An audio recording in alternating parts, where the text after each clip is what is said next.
Сәлеметсіздер ме, құрметті оқырмандар. Қостанай қаласының Северный кітапхана филиалы сіздердің назарларыңызға тәуелсіздік көзімен онлайн тарих сабағын ұсынады. Тәуелсіздік еліміздің ең басты мерекесі. Қазақстанның жаңа дәуірде қол жеткізген барлық табысының қайнар көзі тәуелсіздік. Тәуелсіз ел болғанымыздың арқасында ғана Қазақстанның сөзі мен ісін бүкіл әлем таныды. Дүниенің бір бұрышында қазақ деген халықтың үлкен істер тындыра алатын өресі мықты, кен халық екенін әлем білді. Қазақстанның биік табысына қол жеткізген президенттік билік және осы жылдары оның басында үздіксіз болған елбасы Нұрсұлтан Назарбаевтың жеке факторы екеніне де ешкім күмәндана алмайды. Тарихқа жүгінетін болсақ, тәуелсіздік 1986 жылғы желтоқсан оқиғасында алаңға шыққан жастардың ерік жігері, ең алдымен барша қазақстандықтардың арман мұратының салтанат құруы. Патша дәуірінде де, кеңес одағы кезінде де тәуелсіздікке деген ұмтылыс халықтың едәуір бөлігінде қалыптасты. Желтоқсан көтерілісі 1986 жылы 17-19 желтоқсан аралығында Алматыда болған қазақ жастарының КСРО үкіметінің отаршылдық, әміршіл әкімшіл жүйесіне қарсы наразылық іс-қимылдары. Бостандыққа, тәуелсіздікке ұмтылған қазақ халқы тарихындағы елеулі оқиға болып табылады.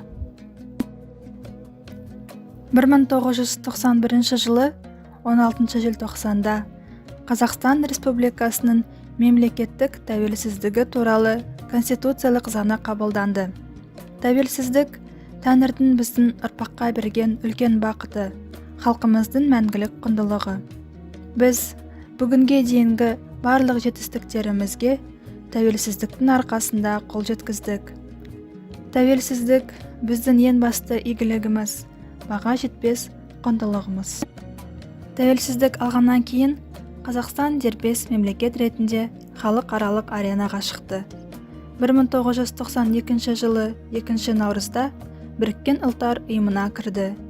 Сонымен қоса, халықаралық валюта қорына, халықаралық реконструкция және даму банкісіне, дүниежүзілік банктың, халықаралық даму ассоциациясының, инвестицияға кепілдік беретін көпжақты агенттіктің, инвестициялық таластарды шешу жөніндегі халықаралық орталықтың, дүниежүзілік денсаулық сақтау ұйымының мүшесі болды. Қазақстанның тәуелсіздігін ресми түрде ең алғаш болып, мұхиттың арғы жағында жатқан Америка құрама штаттары мойындады. Екінші болып айдаһардай айбарлы Қытай, сонан соң Ұлыбритания мойындады. Оның артынан Моңғолия, Франция, Жапония, Оңтүстік Корея және Иран мемлекеті мойындады. Иран Қазақстанның тәуелсіздігін мойындаған алғашқы мұсылман мемлекеті. Ал тәуелсіздігімізді ең алғаш болып бауырлас Түркия мемлекеті мойындады деген сөздің ақиқат еместігін білгеніміз жөн.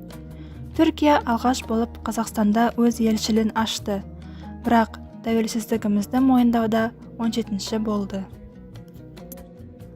Елбасының тәуелсіздік алғаннан бері кезеңдегі дүниеге әкелген әділеттің ақ жолы, тарих толқынында, ғасырлар тоғысында Қазақстан жолы еңбектері шын мәнінде отандық тарих ғылымына жаңа методологиялық серпін берді. Президент отанымыздың қазіргі заманғы аса күрделі, сонымен бірге нәтижелі дамуына қатысты тарихты кезінде отандастарымыздан үлкен бағасын алған Қазақстан жолы еңбегінде тұжырымдады. Ал бүгінгі қалың оқырманға, оның ішінде ел болашағы жастарға жол тартқан тәуелсіздік дәуірі туындысы, еліміздің бүгінгі дамуын жан-жақты қамтыған, өзекті тұжырымдар жасалған Қазақстанның қазіргі заман тарихы. Бүгінгі таңда Қазақстанның өзіндік бет бейнесі, өзіндік ерекшеліктері мен өзіндік ұстанымы бар. Және бұл жерде Қазақстан Республикасының президенті Нұрсұлтан Назарбаевтың үлкен еңбегі жатыр. Тәуелсіздіктің 29 жыл ішінде елімізде бірқатар экономикалық және саяси реформалар жүргізілді. ірі институционалдық өзгерістер болды. Өзінің үдемелі дамуының салдарынан Қазақстан әлемдегі танымал елге айналды. Ал қазіргі президент тәуелсіздіктің, тұрақтылықтың және жас егемен республиканың үдемелі дамуының кепілі болды. Біздің президент кітабында елбасымыздың өміріндегі ең маңызды сәттері, жалпы өмірбаяны және Қазақстанға тәуелсіздік қалай берілген екендігі сипатталады. Тәуелсіз Қазақстан тарихы кітабында қазіргі Қазақстан тарихының өзекті мәселелері қарастырылған. Қазақстан тәуелсіздікке 20 жыл бұрын ие болды. Осы қысқа мерзімде ол әлемдік қауымдастық субъектілерінің біріне айналды. Сонымен қатар, кітапта біздің елімізде болып жатқан және кезінде болған ең маңызды оқиғалар көрсетілген.